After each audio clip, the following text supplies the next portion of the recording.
இந்த பணவடி பணையாக்கி இந்த பணங்காடு தரவிட்டு சோதனையில் எடுத்து சொல்லிட்டா. இந்த பனையில் மொத்தம் 4 பாலம் வந்திருக்கு. மொத்தம் 4 பாலம் எப்படி வந்துச்சு தெரியுமா? முதல் பாலம் இந்த பாலம் வந்துச்சு. வந்து அது சீ முடித்து காஞ்சிட்டு அப்போ எவ்வளோ நாள் ஆயிரும்னு தெரிஞ்சுக்கிடுங்க. 2வது பாலம் என்ன இருக்குது இதில், அது வெட்டியும் போட்டுட்டேன், அது கொஞ்சம் படித்து போய்ட்டு. 3வது பாலம் என்ன இருக்குல்ல, இது தெரியுதான்னு தெரில. என்ன இது, இந்த பாலையும் வாங்கி முடிச்சாச்சு. அடுத்த 4வது பாலம் இந்த பாலம்,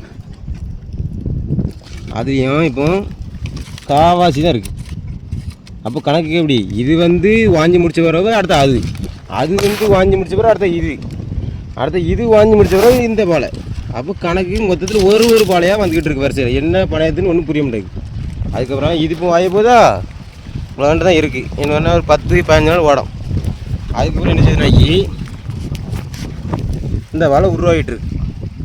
அப்போ என்ன செய்யுது, அந்த பாலை வாயவும் இது உருவாகுது. அப்போ இந்த பணையத்து என்னென்ன போய்ட்டுருக்குனாக்கி ரொம்ப கேவலம் போய்ட்டுருக்கு.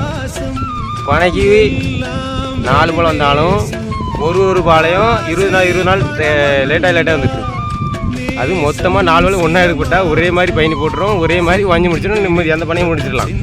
ஒரு பாலையாக வந்து அந்த ஒத்த பாலைக்கும் ஏறி பாடாப்பட்டு ஒரு பனையில் கூட இவ்வளோ பனை ஏறி இருக்கேன். இன்னும் ஒரு பனையிலோட கையெஸ்ட்டாக 3 லிட்டர் மேலே எடுக்கல. 3 லிட்டர் மேலே இல்லை, எவ்வளோ கஷ்டமாக தெரியுமா? அது நம்ம கருப்பில் மட்டும் தான் 3 லிட்டர் எடுக்கும். ஒரு பனையில் 3 லிட்டர் எடுக்க முடியாது, 2 லிட்டர் எடுக்க முடியல. வேறு எல்லா பனையிலும் 1.5 லிட்டர் 1 லிட்டர் 1.5 லிட்டர் அவ்வளோதான்.